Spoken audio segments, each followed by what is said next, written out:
Morning dear students. आज हम power of lens के बारे में पढ़ेंगे। It is defined as the ability of the lens to converge a beam of light falling on the lens. ये power of lens की power होती है, जो बीम ऑफ लाइट उसके ऊपर गिरती है तो उसको कन्वर्ज कर देता है। रेसिप्रोकल और focal length power of lens कहलाती है। P इजकल टू 1/f इसकी मैथमेटिकल फॉर्म होती है, और 1/f हमने पढ़ा किसके बराबर होता है, म्यू माइनस में 1/r1 माइनस 1/r2 के बराबर होता है। तो पावर ऑफ लेंस है, f की जगह वैल्यू रखेंगे तो कितना आएगा, mu minus 1/r1 minus 1/r2 power of lens कहलाएगी। ठीक है। SI unit power of lens की डायोप्टर होती है। डायोप्टर को कैसे डिफाइन करेंगे, dioptre of the lens is defined as whose focal length is 1 metre. Dioptre of lens क्या कहलाती है, जिसकी फोकल लेंथ 1 मीटर हो उसको हम क्या कहते हैं,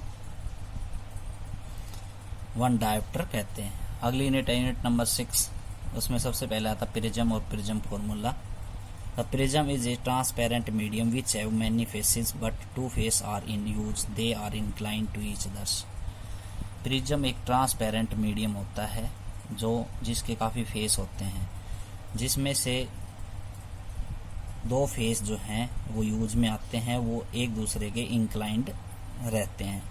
प्रिज्म फॉर्मूला, सबसे पहले हम एक सेक्शन लेते हैं प्रिज्म का, उसमें एंगल A प्लस थीटा है 180 डिग्री के बराबर।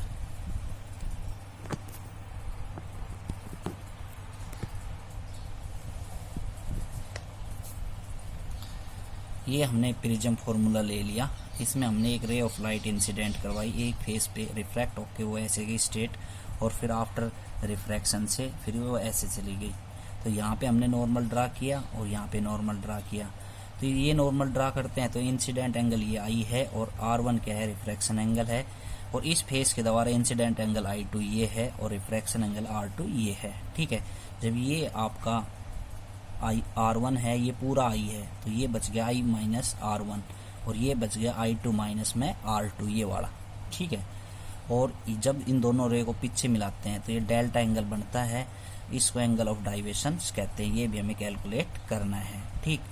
तो हमने थीटा पहली इक्वेशन जो ली है, एंगल A प्लस थीटा, ये एंगल A है, एंगल ऑफ प्रिज्म कहलाता है। एंगल A प्लस में थीटा, ये दोनों एंगल 90 के होते हैं। ये दोनों किसके बराबर होते हैं, 180 डिग्री के बराबर। इक्वेशन फर्स्ट हमने यहाँ से ली।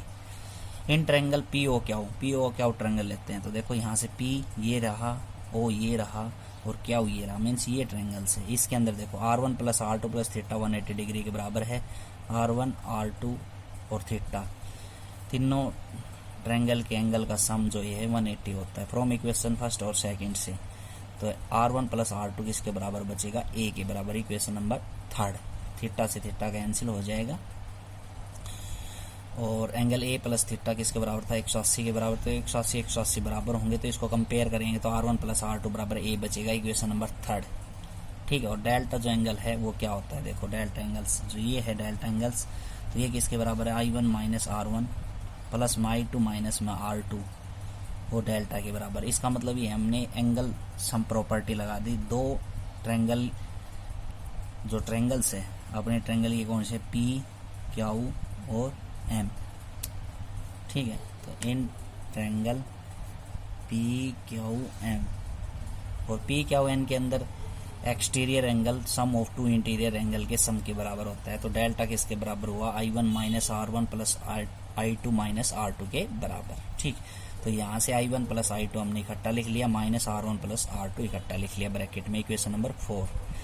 अब रिफ्रैक्टिव इंडेक्स का फॉर्मूला आता है ratio of sine of angle to the sine of angle R।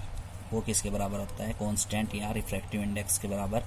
Angle is very very small लेते हैं हम, तो sine I nearly equal to I, sine R near equal to R। तो mu किसके बराबर हो गया, I अपॉन में R के बराबर। तो I किसके बराबर हुआ, म्यू इंटू में R के बराबर हुआ। ठीक है। From equation number 4, equation number 4 हमारी जो है डेल्टा, उसकी जगह हम I की जगह म्यू R वैल्यू रखेंगे। तो अपने डेल्टा किसके बराबर है, I1 प्लस I2 के बराबर। तो म्यू R1 हो गया पहले केस में, plus mu R2 second case में, माइनस में R1 प्लस में R2 जो इक्वेशन 3 से है A के बराबर। थर्ड इक्वेशन यूज की तो अपने पास म्यू कॉमन आ रहा है तो R1 प्लस R2 माइनस ए बच जाएगा।